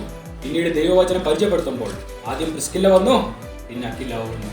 ഇവിടെ ദൈവമേ, അതുകൊണ്ടാണ് അപ്പോസ്തലനായ പൗലോസ് പറഞ്ഞത്, ആണും പെണ്ണും എന്നില്ല, എല്ലാവരും ക്രിസ്തുവിൽ ഒന്നാകുന്നു. എല്ലാവർക്കും ഒരേ ഉത്തരവാദിത്തമാണുള്ളത്. എല്ലാവരെയും ദൈവം ഒരേപോലെയാണ് സ്നേഹിക്കുന്നത്. എല്ലാവരെയും വീണ്ടെടുത്തുന്നത് ഒരേ ചോര കൊണ്ടാണ്. അതുകൊണ്ട് നമ്മുടെ ഉത്തരവാദിത്തങ്ങളും ഒന്നു തന്നെയാണെന്ന് നമുക്ക് കാണുവാനായിട്ട് സാധിക്കും. ഞാൻ പറഞ്ഞതുപോലെ എത്രമേൽ വലിയ കഷ്ടതകളും പ്രയാസങ്ങളും വന്നാലും സുവിശേഷത്തിന് വേണ്ടിയിട്ട് നിലനിൽക്കുവാനായിട്ട് ഇടയായിത്തീരണം. നാം ഈ കാലഘട്ടത്തിൽ സംഭവിച്ചിരിക്കുന്ന പല കാര്യങ്ങളെക്കുറിച്ചും നമുക്ക് അറിവുള്ളവരാണ്. ഈ അടുത്തൊരു പാസ്റ്റർ ജോസ് പാപ്പച്ചൻ, അദ്ദേഹത്തിന്റെ ഭാര്യ, സുവിശേഷത്തിന് വേണ്ടിയിട്ട് ഇരുവരും ഇന്നെന്താണ് 5 വർഷം കഠിന തടവ് അനുഭവിക്കുക. അനേകം ആളുകൾ ഇന്ന് സുവിശേഷത്തിന് വേണ്ടി അപ്രകാരം പോരാടുന്നുണ്ട്. ഈ അടുത്താണല്ലോ നമുക്കറിയാം, ഹെയ്ത്തിയിലേക്ക് ദൈവവചനവുമായിട്ട് പോയ ഡേവിഡ് അതുപോലെ നതാലി എന്ന് പറയുന്ന 21-23 വയസ്സുള്ള മിഷണറി കപ്പിൾസ്, അവർ ദൈവവിരോധികളുടെ കയ്യാൽ എന്ത് ചെയ്തു? കൊല്ലപ്പെടുവാനായിട്ട് ഇടയായിത്തീർന്നു. അനേക ദൈവമക്കൾ ലോകത്തിന്റെ വിവിധ ഭാഗങ്ങളിൽ ഇരുന്നു കൊണ്ട് ദൈവത്തിന് വേണ്ടിയിട്ട് വൻ കാര്യങ്ങൾ ചെയ്തുകൊണ്ടിരിക്കുന്നു എന്നുള്ളത് നമുക്ക് വലിയൊരു വെല്ലുവിളിയായിട്ടിരിക്കുന്നു. നാം എന്താണ് ചെയ്യുന്നത്? ദൈവം നമുക്ക് തന്ന ജീവിതത്തിൽ നാം എന്താണ് ചെയ്യുന്നതെന്ന് നമുക്ക് സ്വയം ചോദിക്കുവാനായിട്ട് ഇടയായിത്തീർന്നു. പ്രിയപ്പെട്ട ദൈവം, കഷ്ടതയും പ്രയാസവും വേദനയും സങ്കടവും കണ്ണുനീരും എല്ലാവരുടെയും ജീവിതത്തിലുണ്ടാവും. ജീവിതത്തിൽ നാം ഒറ്റപ്പെട്ടു പോയി നമ്മുടെ സങ്കടം പറയുവാൻ ആരുമില്ല എന്നൊരു തോന്നൽ നമുക്കുണ്ടാവും. എന്നാൽ എന്നെയും നിങ്ങളെയും അറിയുന്ന, എന്നെയും നിങ്ങളുടെ ഉൾപ്പൂവുകളെ ആരാഞ്ഞറിയുന്ന സമാധാനത്തിന്റെ ദൈവം നമ്മുടെ പക്കലുള്ളതുകൊണ്ട് നാം അധൈര്യപ്പെട്ടു പോകേണ്ട ആവശ്യമില്ല. നമ്മുടെ ഓരോ നടപ്പും കൃത്യമായി അറിയുന്ന ദൈവത്തിന് നമ്മുടെ ജീവിതത്തെക്കുറിച്ച് കൃത്യമായ പദ്ധതികളുണ്ട്. ആ പദ്ധതിയിൽ വിശ്വസിച്ചുകൊണ്ട് നമ്മുടെ ജീവിതം മുന്നോട്ട് പോകുമെങ്കിൽ അക്വിലാവെയും പ്രിസ്കില്ലയെയും പോലെ ദൈവത്തിന്, ദൈവവചനത്തിന്, ദൈവനാമത്തിന്റെ മഹത്വത്തിനായിട്ട് അനേക ദൈവമക്കളുടെ ഹൃദയങ്ങളെ തിരിച്ചേർക്കുന്ന ആ ഒരു നല്ല ജീവിതം ജീവിക്കുവാനായിട്ട് ഇടയായിത്തീരും. ദൈവം കണക്ക് നോക്കുന്ന നാളിൽ നല്ലവരും വിശ്വസ്തനുമായ സഹോദരിയെ, നിനക്ക് അല്പമേ ശക്തി ഉണ്ടായിരുന്നുള്ളൂ, നിനക്ക് ജ്ഞാനം കുറവായിരുന്നു, നിനക്ക് കഴിവ് കുറവായിരുന്നു, എങ്കിലും ഈ വിശ്വാസം എനിക്ക് വേണ്ടി കാത്തു എന്ന് പറയുന്നത് നമുക്ക് കേൾക്കുവാനായിട്ട് ഇടയായിത്തീരും. അതിൽ പരം ധന്യമായ, അതിൽ പരം അനുഗ്രഹീതമായിട്ടുള്ള മറ്റൊരു കാഴ്ചപ്പാട്, മറ്റൊരു സാക്ഷ്യം നമ്മെക്കുറിച്ച് പറയുവാനായിട്ടില്ല. ദൈവം നമുക്ക് തന്നിരിക്കുന്ന കൊച്ചു ജീവിതം കൊണ്ട് ദൈവത്തിന് വേണ്ടി ചിലരെയൊക്കെ നേടുവാനായിട്ട്, ചിലരെയൊക്കെ തീയിൽ നിന്ന് വലിച്ചെടുക്കുവാനായിട്ട് നമുക്ക് സാധിക്കുന്നുവെങ്കിൽ പ്രിയപ്പെട്ട ദൈവമേ, നമ്മുടെ തലമുറകൾ അനുഗ്രഹിക്കപ്പെട്ടവരായിട്ട് ദൈവസന്നിധിയിൽ നാം കണക്ക് നോക്കുന്ന ആ മാത്രയിൽ നാം വളരെയധികം അഭിമാനമുള്ളവരായിട്ട് നിൽക്കുമെന്നുള്ളത് യാതൊരു സംശയമില്ല. രക്ഷിക്കപ്പെടുന്ന ഓരോ വ്യക്തിയും, ആണാകട്ടെ പെണ്ണാകട്ടെ, അവർ രക്ഷിക്കപ്പെടുന്ന മാത്രമേ തന്നെ സ്വർഗത്തിൽ ഒരു അക്കൗണ്ട് തുറക്കുന്നുണ്ട്. നാം ഇവിടെ എന്തെല്ലാം നേടുന്നുവോ അതെല്ലാം കൃത്യമായിട്ട് എഴുതി വെക്കുന്ന ഒരു ദൈവം അവിടെ ജീവിക്കുന്നുണ്ട്. നാം ഇവിടെ എന്തെല്ലാം കഷ്ടത അനുഭവിച്ചിട്ടുണ്ടോ, നാം ഇവിടെ എത്രയോളം കണ്ണുനീര് കുടിച്ചിട്ടുണ്ടോ, അതെല്ലാം തുരുത്തിയിൽ ശേഖരിച്ചു വെച്ചുകൊണ്ട് അതിന് കൃത്യമായ കണക്ക്, അതിലൊരു കണ്ണുനീർ പോലും കൃത്യമായി എഴുതി വെക്കാത്ത വണ്ണമല്ല, കൃത്യമായി എഴുതി വെച്ച് അതിന് കണക്ക് നൽകി പ്രതിഫലം നൽകുന്ന ഒരു ദൈവമാണ് നമ്മുടെ ദൈവം. അതുകൊണ്ട് എത്ര വലിയ പ്രയാസങ്ങളുടെ മധ്യത്തിലും പേടിക്കേണ്ടതായിട്ടില്ല, അധൈര്യപ്പെടേണ്ടതായിട്ടില്ല. ദൈവത്തിന് വേണ്ടിയിട്ട് അനേകരെ നേടുവാനായിട്ട് നമ്മുടെ കൊച്ചു ജീവിതങ്ങൾ നാം ഉപയോഗിക്കുവാനായിട്ട് ഇടയായി തീരട്ടെ. അതിന് ഈ വചനങ്ങൾ കാരണമായി തീരട്ടെ. അക്വിലാവെയും പ്രിസ്കില്ലയെയും പോലെ നൂറ്റാണ്ടുകൾക്കപ്പുറവും അനേകർ നമ്മുടെ പേരും പറയുവാനായിട്ട് ഇടയായിത്തീരണം. ഇങ്ങനെയൊരു സഹോദരി ജീവിച്ചിരുന്നു, ആ സഹോദരിയെ കൊണ്ട് എൻ്റെ ഹൃദയം ദൈവത്തിന് വേണ്ടിയിട്ട് അനേകരെ നേടുവാനായിട്ട് ഇടയായി. ദൈവമേ, അങ്ങനെ ഒരു സാക്ഷ്യം നമ്മെക്കുറിച്ച് ആരെങ്കിലും പറയുമെങ്കിൽ അതിൽ പരം ഭാഗ്യം എന്നുള്ളത് നമുക്ക് കാണുവാനായിട്ട് സാധിക്കും. അങ്ങനെ ഒരു ജീവിതം ജീവിക്കുവാൻ ഈ വചനങ്ങൾ മൂലം കാരണമായി തീരട്ടെ. സമയക്കുറവ് മൂലം ഞാൻ വേഗത്തിൽ നിർത്തുന്നു. ഞാൻ പറഞ്ഞതുപോലെ ഒട്ടനവധി പലായനങ്ങളിലൂടെ, ഒട്ടനവധി കഷ്ടതകളിലൂടെ, പ്രയാസങ്ങളിലൂടെ സഞ്ചരിച്ചിട്ടുണ്ട്. ദൈവനാമത്തിന്റെ മഹത്വത്തിന് വേണ്ടിയിട്ട് വിശ്വാസത്തിലെ ധീരരായിട്ട് നിലനിന്നിരുന്ന 2 ദമ്പതികളുടെ കഥയാണ് നമുക്ക് പറഞ്ഞത്. അപ്രകാരമുള്ള ഒരു ജീവിതം ജീവിക്കുവാനായിട്ട് നമുക്കും ദൈവം ഇടയാക്കി തീരട്ടെ. ഏത് പ്രയാസത്തിന്റെ പ്രതിസന്ധിയുടെ മധ്യത്തിലും ദൈവത്തിന്റെ നല്ല മക്കളായിട്ട് ദൈവം തന്നിരിക്കുന്ന ഉപനിധിയെ പിടിച്ചുകൊണ്ട് ജീവിക്കാൻ ദൈവം നമ്മെ ഇടയാക്കി തീരട്ടെ. അതിന് വചനങ്ങൾ കാരണമായി തീരട്ടെ എന്ന് പ്രാർത്ഥിച്ചുകൊണ്ട് ഞാൻ എൻ്റെ വാക്കുകൾ നിർത്തുന്നു. ദൈവത്തിന്റെ നാമം മഹത്വപ്പെടുമാറാകട്ടെ.